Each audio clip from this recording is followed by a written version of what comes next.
বলো, ছেলেটা তো পড়তে গেছিল 10টার সময়, পরে তো আর ফিরলো না বাড়িতে। জল জ্যান্ত ছেলে।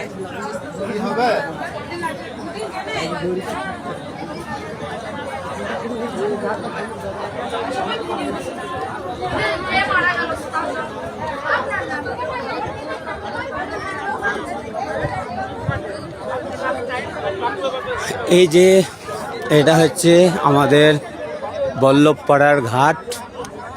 আর এই ঘাটে এই যে নৌকাগুলো চলে, এই নৌকা ওই যে সামনে আছে, এই নৌকা। এই নৌকাতে এবার একটা স্টুডেন্ট আমাদের কালীগঞ্জ থানা বল্লভপাড়া ওখানকার ছেলে হুট করে এই নৌকা থেকে পড়ে যায়। এখানে কোনো